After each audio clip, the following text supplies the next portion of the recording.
Today, I am going to tell you 3 different ways that you can reduce your English accent.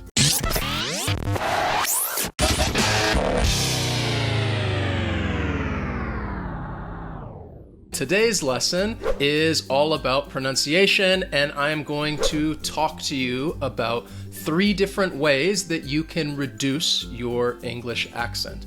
Now, I want to say something very important right here at the beginning, and that is it's okay to have an accent. When you are learning another language, it is perfectly normal to have an accent, and you shouldn't be ashamed of it. It is fine. The primary goal when you are learning a language and speaking and communicating with others is that other people understand what you're saying. It doesn't matter if you have an accent. However, I understand if people out there would like to reduce their accent. Maybe they are a little more self-conscious, or they're a little reluctant to speak and have a conversation with others because of their accent. I've also been told that maybe if you're going for a job interview, learners have said that they might be a little worried that the person interviewing them might judge them because of their accent if it's really thick. So those are reasons why you might want to reduce your English accent, and if that is the case, then this lesson is for you. All of the tips that I am about to tell you are very simple and straightforward. If you keep these in mind when you are learning and practicing your English skills, it will help you over the long term, and you'll be able to reduce your accent and become a little more proficient in English. So the first way to reduce your accent is to listen to the accent that you wish to imitate. So if you would like to speak and sound more like an American, then you should listen to an American accent. You can listen to movies, TV, music, and constantly try to hear that accent. The same goes if you would like to sound more like a British speaker. If you want to sound like an Australian speaker or a South African speaker, find the accent that you wish to imitate and expose yourself to it. Listen to that accent, because listening is a very important part of pronunciation. Because when you're listening, you're not only hearing the pronunciation, you're hearing the rhythm and the flow of speech, you're hearing an intonation and the emphasis of certain words. So listening is the first step, because we need to listen before we can speak. And once you listen to the way an accent sounds, then you can try to speak and imitate the same pronunciation. How are you? How are you? I'm good. Are you happy? Are you happy about it? And this is something that actors and actresses do all the time when they would like to use a certain accent. I've heard you've claimed that you can do an accent. Any town in the world. Minsk. Then Russia, Minsk. Minsk is very tight Russia. Hamburg, Germany. Hamburg, ja, natürlich. So in Germany, so. Fargo, North Dakota. Fargo. Yeah, Fargo. It's not like you think it is. It's not, because it's not like the show. Did you do voices as a kid? Yes, always. I Imitate people? Everyone. Give me a little Apu.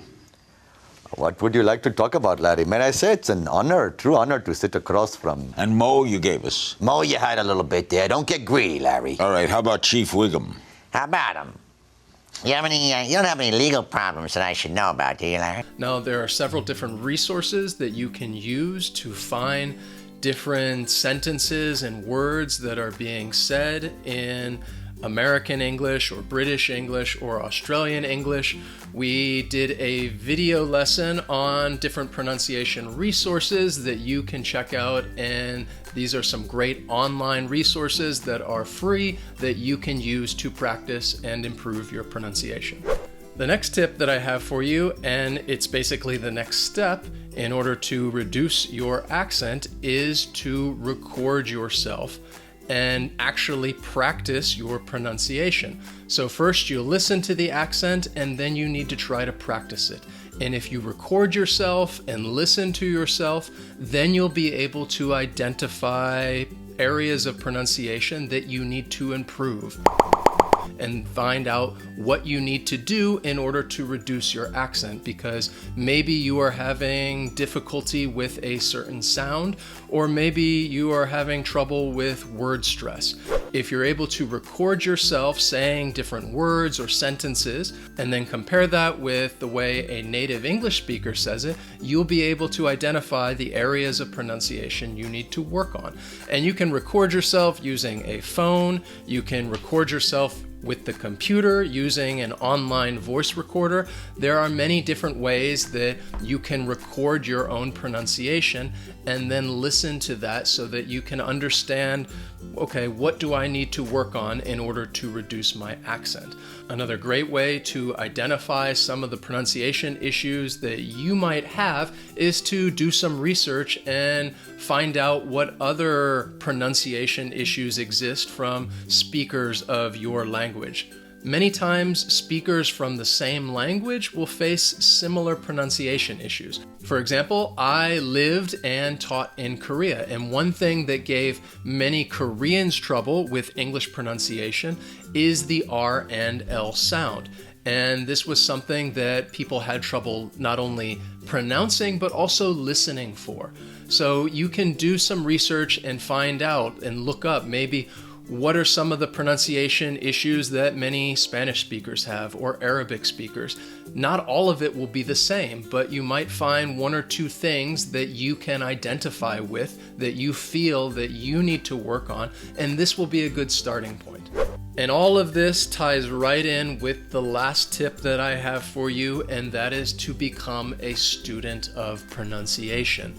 And in order to become a student of pronunciation, you just need to study it and learn more about it.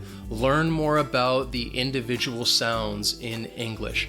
Learn more about the combinations that different letters make and the sounds that they make. For example, the tion at the end of the word has the shun sound. The ph will have the f sound. The wr at the beginning of the word has the R sound, and W is a silent letter. So if you are able to become a student of pronunciation, then you'll be able to reduce your accent because you're going to learn more about it, and when you speak, you are going to be saying the correct pronunciation, and then it'll just become a part of your overall fluency, and you won't even have to think about it anymore. There are also many different resources that you can use to improve your pronunciation, like books. There are pronunciation books that you can use. You can also use the internet and just look up different online pronunciation resources, and you will find a variety of sites that will help you practice and improve your pronunciation and give you all sorts of information and tips that will help you reduce your accent. So I hope that you found some of these tips useful and that you can use them in order to reduce your accent. If you did find them helpful, please give this video a thumbs up. And in the comments below, why don't you tell us about some sounds or words that you've had difficulty pronouncing, and perhaps tell us what you did in order to improve your pronunciation. So write to us in the comments. We love hearing from you guys. And as always, thanks for watching, and we'll see you next time. Listen and imitate the accent. What? It could be a certain sound. It could be, I don't know. Below, I want you to let us know what are some, I don't know. That's perfectly fine. It's perfectly normal. And I don't know where I'm going with this, and I'm just starting to ramble at this point.